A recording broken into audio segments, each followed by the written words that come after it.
आइए जबरदस्त जायजे का आगाज करते हैं जहां हम एक ऐसे हीरो के जज्बाती और पावरफुल सफर को डिकोड करेंगे जिसने अपना सब कुछ खो दिया। लेकिन कमाल की बात यह है कि उसने अपनी इंसानियत और हमदर्दी को कभी मरने नहीं दिया। ये सिर्फ एक जंगजू की दास्तान नहीं है, बल्कि इंसानी जज्बात की एक ऐसी गहरी कहानी है जो ज़हनों पे नक्श हो जाती है। इससे पहले कि हम मजीद आगे बढ़ें, जरा इस बुनियादी सवाल पर गौर करें, क्या वाकई एक नरमदिल इंसान इस कदर जालिम दुनिया को बदल सकता है? ये सवाल इस पूरी कहानी का निचोड़ है कि आया हकीकी ताकत सिर्फ मैदान जंग की लड़ाई में होती है या फिर इसका असल ताल्लुक इंसान की हमदर्दी से है। पहला हिस्सा, मासूम आगाज और एक बहुत बड़ा सानेहा। कहानी की शुरुआत एक बिल्कुल सिंपल बेसलाइन से होती है। तांजीरो पहाड़ों में एक पुरसुकून जिंदगी गुजार रहा है। वो कोयला बेचकर अपने घर का खर्च चलाता है और अपनी माँ और बहन भाइयों से बेपनाह मोहब्बत करता है। एक बिल्कुल आम सा मेहनती लड़का। लेकिन फिर अचानक सब कुछ तबाह हो जाता है।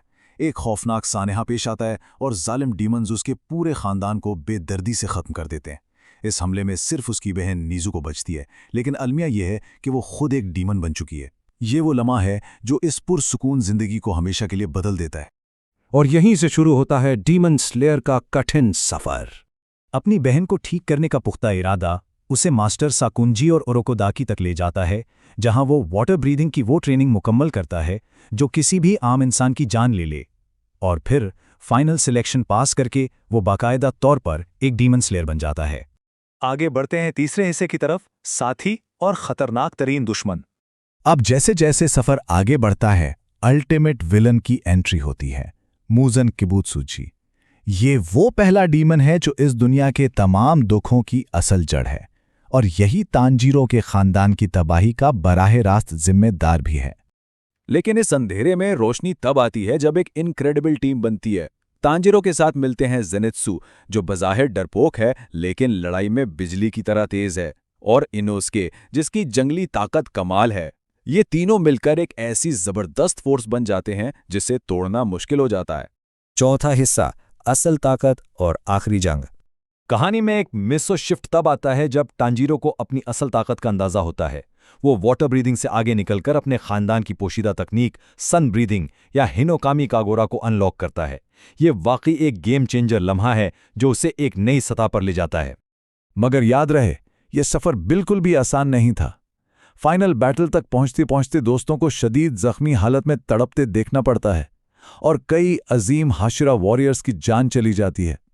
हर कदम पर एक बहुत भारी कीमत अदा की जाती है।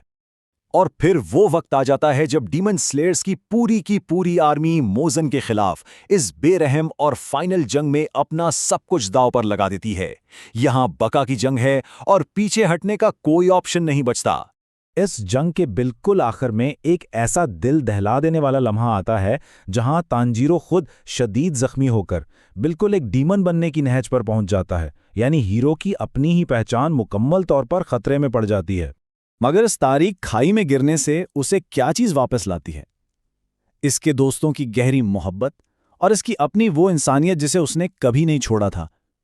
यही मोहब्बत और हमदर्दी उसे इस डार्क फेट से बचाती है। और यही हमें ले आता है हमारे आखिरी हिस्से की तरफ, हमदर्दी और कहानी का सबक।